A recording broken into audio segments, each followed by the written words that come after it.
Conversion therapy is the weirdest shit of all time. There was an article that I read about they were manipulating pleasure. It turned out I started reading it from a study on rats. They did this thing with rats where they they figured out a way to give rats orgasms. They figured out a way to like jazz up the pleasure center. I love that you're reading this, brains. like just for okay. And they would do anything to do it. They would shock. They would run up past an area that shocked them. Like they would do anything to get to this area where they could have these orgasms, and they would have them up to 2,000 times a day. They would just nut just all day long, and. In reading, wait, male and female rats, or just male? Yeah, just rats. Just rats. Okay, just rats. Just rats trying to come. And so when I was, I love that we're in hour 3 and we're talking about rat orgasms. Oh, it's amazing. The study's amazing. Well, this is what's amazing about it. Sorry, folks. No, it's okay. Mr. and Mrs. Weiss, time to turn away.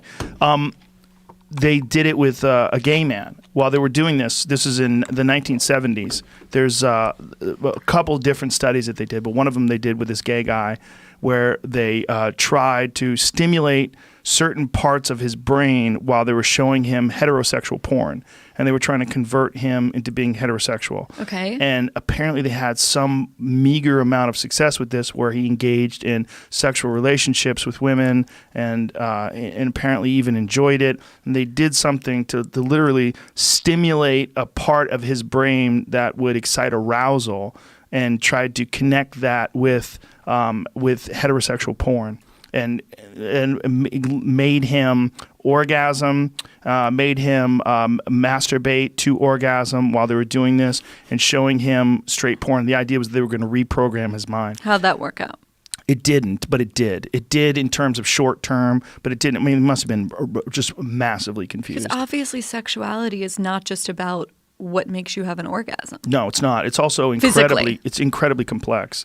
And one of the things that happens is you can have gay experiences when you're young. If someone does something to you and imprints upon you arousal at a young age with gay experiences, sometimes even heterosexual men will get aroused by certain gay images and gay things because of their past, because of that. Like Chris, but isn't Chris it Ryan's also talked that about we're that we're all on a spectrum? Sure, sexuality that's and like speculative. Yes, I think so for sure. We all certainly are, but it's also speculative how much of that spectrum is influenced by your environment versus your genes.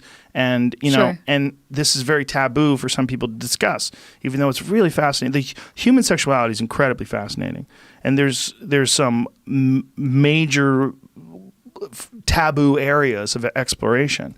And when you start looking at like what makes a person gay or straight, whether it's nature or nurture, whether it's a combination of those things, whether someone's just radically gay from the womb or whether someone's radically straight from the womb, these studies where they were trying to turn someone with science, they were trying to turn someone straight. It's very, you couldn't do it today. You would never be able to do it today in America. Yeah, I believe it was 71 they did it. Okay, I'll look it up. Yeah, I'll send it to you. Okay, it's crazy. It's crazy. Widely criticized, but heavily studied.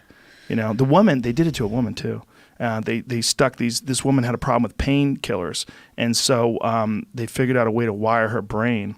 Is this like electric shock therapy or like lobotomy? They used fucking dental drills. They put holes in their brain. They fucking could do whatever they wanted in the 70s. Is now the time that we get high? Yeah. When does this? Now's the time we break out the Elon Musk weed.